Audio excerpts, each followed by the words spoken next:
বিদঙ্গ.com-এ তোমাদের স্বাগত। আমি নীলাঞ্জন, তোমাদের ম্যাথসের টিচার। তো আজকে যে অঙ্কটা আমরা করতে যাব সেই অঙ্কটা দেখো স্ক্রিনে দেওয়া আছে। ভাগশেষ উপপাদ্য প্রয়োগ করে প্রমাণ করো যে 2x - 1 একটা পলিনোমিয়াল ফাংশন দেওয়া আছে, বা আমরা এটাকে বলতে পারি বহুপদী রাশিমালা দেওয়া আছে। 4x³ - 4x² - x + 1 বহুপদী রাশিমালাটার একটি উৎপাদক।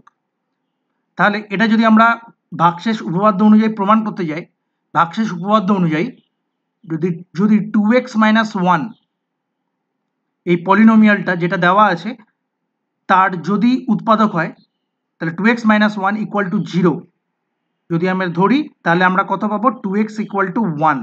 মানে এখান থেকে আমরা লিখতে পারবো x = হাফ। তাহলে যে পলিনোমিয়ালটা দেওয়া আছে p of হাফ 0 হবে। এটা ভাগশেষের উপপাদ্য অনুযায়ী। এখানে দেখো px দেওয়া আছে, px কত? পলিনোমিয়াল ফাংশন বা বহুপদী রাশিমালাটাকেই দেওয়া আছে 4x³ - 4x² - x + 1।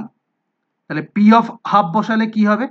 4 × half cube minus 4 × x এর জায়গায় half, half square minus half plus 1। 4 × half cube minus 1/8 minus 4 × 1/2 whole square, আমরা কত হচ্ছে 1/4 মাইনাস হাফ প্লাস 1। তাহলে 4 4 কেটে গেল, তাহলে -1, আর এখানে 4 আর 8 কেটে গেল, তাহলে 1/2। তাহলে 1/2 -1 -2 প্লাস 1 প্লাস 1 -1 কেটে গেল, মাইনাস হাফ প্লাস হাফ কেটে গেল, তাহলে কত হলো? p of 1/2 কত হলো? 0।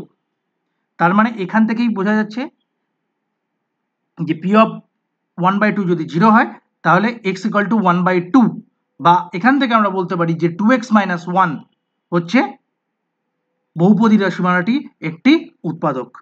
বিদঙ্গ.com-এ এই সলিউশনটি দেখার জন্য ধন্যবাদ।